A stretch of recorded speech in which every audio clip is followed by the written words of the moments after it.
Hello, siblings. It's Farmer Dar here, and I'm saying hello from our, I guess, 8th day of sheltering in place in St. Louis, Missouri. We hope you're all doing well. We hope you're all doing what you need to do to increase your safety. That's really important right now for everybody.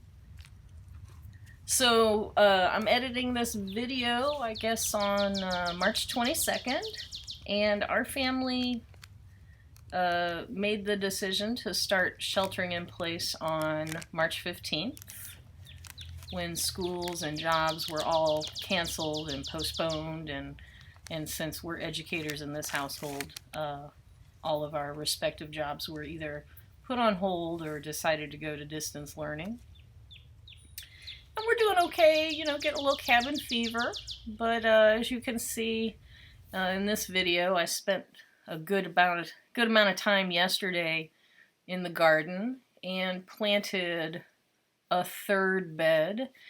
We have 3 raised beds in our backyard, and the third bed was planted yesterday. In this bed, I experimented with a little bit of beets, so there's maybe 18 beet plants, and the entire rest of the bed is buttercrunch lettuce, one of our favorites. We went ahead and planted excessively because we intend to share that buttercrunch lettuce with our neighbors and with our mutual aid care circles because we suspect it's going to be a good thing to have plenty of greens in our diet as this lettuce comes to harvest. So when I was editing the video, part of me realized I was really keeping busy to deal with some of the stress of what's going on, and I don't think that that's necessarily a bad thing as long as we acknowledge the feelings, because the feelings are valid. Like, this is potentially a really stressful time for the majority of us, and you can't go wrong acknowledging your feelings. So, as I was editing, I was like, wait a minute, am I rearranging the deck chairs on the Titanic?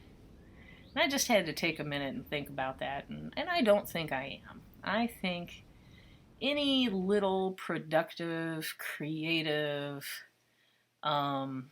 soul-nurturing activity at this point is just a really good idea. So if you're fortunate enough to have a little outdoor space and you have a little place to grow a plant, and that's the kind of thing that nurtures your soul, if not your tummy and your body, it's definitely a wonderful thing to do. And while things are really gonna be tough, this is not the Titanic. We're gonna be okay. We're gonna get through this, and things will be well. And so I just wanted to make sure to say that aloud. So as y'all are keeping yourselves busy, take a minute, acknowledge the feelings. The feelings are real. And if you're fortunate enough to have a little space on your porch or in the backyard, or even if it's just a windowsill, see about growing something. All right, Farmer Dar, gonna sign out for today and leave you with a few tunes, some of my favorites, my mood, if you will, looking at the YouTube free music lists. And if you're the type of person who, like me, enjoys watching other people work, well, feel free to finish out the video watching me work. Take care, y'all. See you soon.